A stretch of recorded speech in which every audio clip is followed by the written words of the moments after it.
Hello guys, MikuChibi here, and today we got a new banner, the Autumn Ends and the Winter Arrives selection order. In this banner we have 30 skills that are Autumn and Winter skill, and we're going to review them and answer your question if this banner worth the poll or not. So, short about this banner is that it's a guaranteed banner with a cost of 2,500 Arcana Gems. And in this banner, there are 22 skills with a mix of Awakening, Mods and regular skill. Some are old and some are newer. Let's start with the first skill, Archer Priest in Foliage Sinon. This is a water bow skill that gives you an attack buff up to 10% attack. It is an old skill that few use to get some attack buff, but nowadays we are relying more flat attack, which other skill does provide, which like sniping arrow Sinon. So this bow is right now outdated. Next we have Priestess Daily Duties Sachi. This is a Earth Spear skill with a great bonus for your spear mod. 300% crit rate and 25% attack when you attack against a mob that has element on them. Really good fodder for bosses such as floor 61 Naisha the Snake, which has a 100% crit resistance. And the best part with this is that it is only one slot, so you can fit more fodders into your spear mod.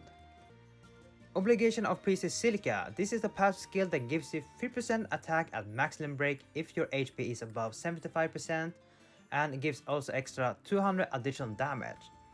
It is really old skill and there are better skills out there like Unbreaking Wheel Yuuki, which is also an awakening, so this passive is mostly trash. Japanese Flower Sweet Leafa. This is a Frost Wind Dagger skill that has a really good fodder for dagger mods. It has a similar fodder as bow, but it costs 2 slots.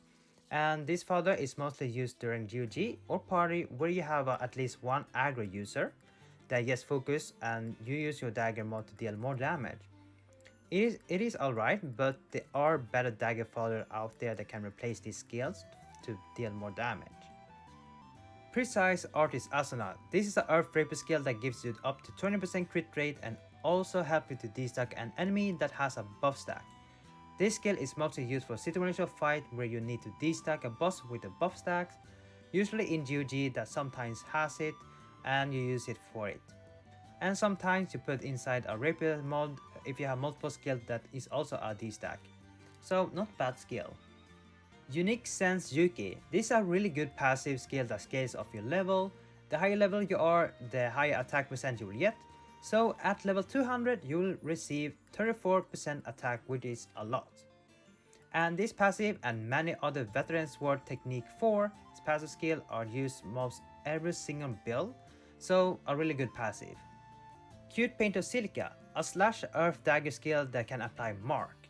A debuff that increases your damage by 1.1, which does increase your damage and your party members.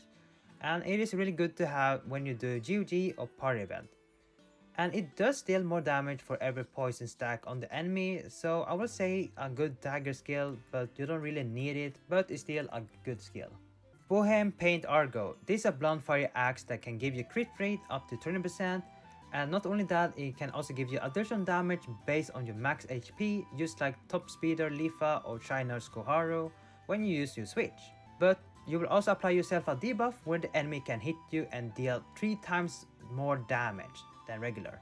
A skill that you want to have if you plan to build a AA build, but since AA build have been falling off because of the near boss counter the normal attacks, so this skill is no longer being wanted. But you can still use it for weapon XP farming, but we do have better weapon XP farming right now with the daily dungeon. Inseparable Bond Koharu. This is a charging bow skill that you can deal a lot of damage when you charge it, especially when you are not getting targeted by the boss. And it also a D-stack skill, so you can use it as a D-stack as well. It is a decent skill, but you will probably not use it as a damage, but more like a D-stack and maybe put it inside your bow mod, because bow mod does do more damage when they have fodder inside. So right now it is alright to have it as a fodder. Snow Singer's Yuna. This is a support chill skill that can give you up to 80% petrified resistance and can also apply frostbite at specific rate. It's nothing special about this one, and there are better skills that aren't shield and can do similar way, but I can see this being used for GOG like Medusa, but not that many willing to use it and sacrifice one slot for it.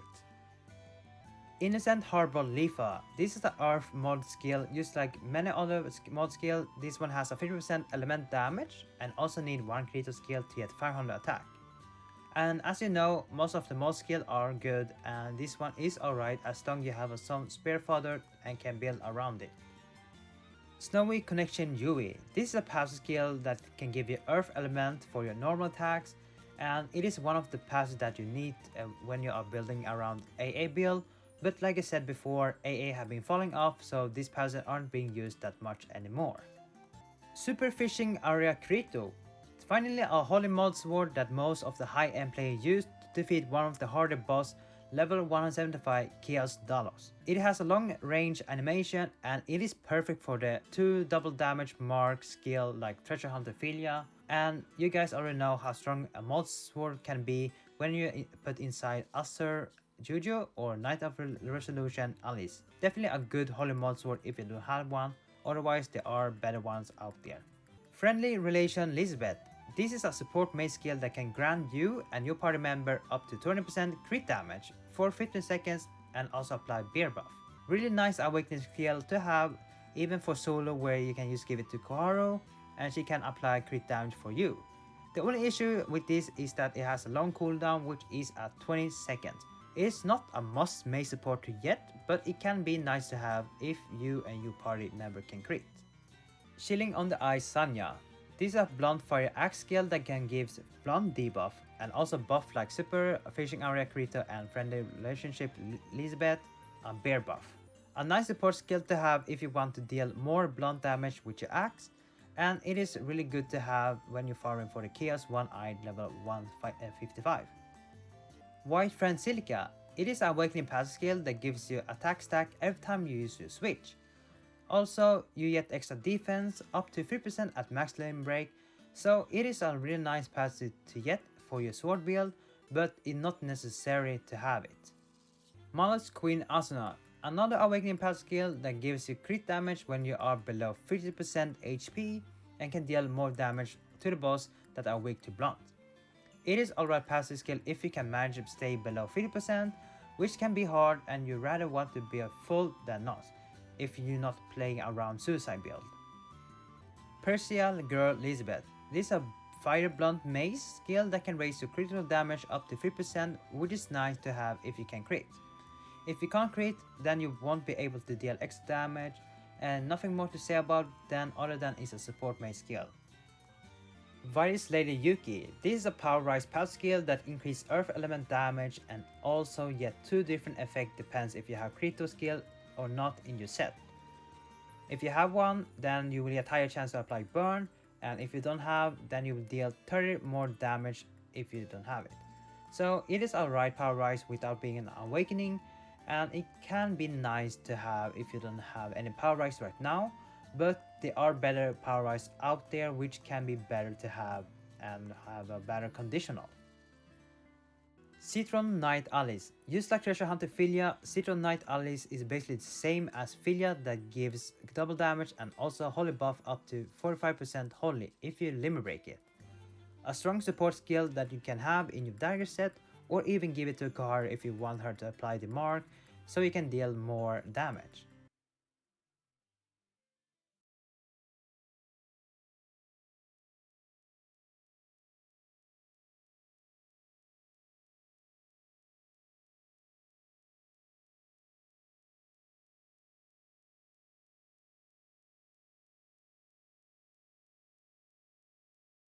So that was all the skills, and now the question is this banner worth the poll? First of all, some of the skills here like Citron Knight Alice or the older skills, they are in the free pool which you can get with a lower chance with the cost of 0 Arcane Gems because it's free and you can save your Arcane Gems for something else. But I think this banner can be really good to read wall on if you're new to the game and want to use a mod sword or yet an early mod sword, just to be able to progress faster into the story. Or if you're a person that likes to collect skill and doesn't have any winter skill or autumn skill, then it's fine to pull on this one. Otherwise, like I said, there are some skills that are in the not general pool but in the free pools that you can get with a low chance to get them. We also have 2 weeks left of 2022, which means they will be releasing more upcoming banners like New Year, but for now I will recommend you to save since this banner will still be here until the end of December. But if you really want to do some summoning, then I won't stop you. In short, keep saving for now till they release all the banners for this year. So that is for me. Thank you guys for watching this video. Hope you guys enjoyed the review, and I will see you on the next video. Take care and bye bye.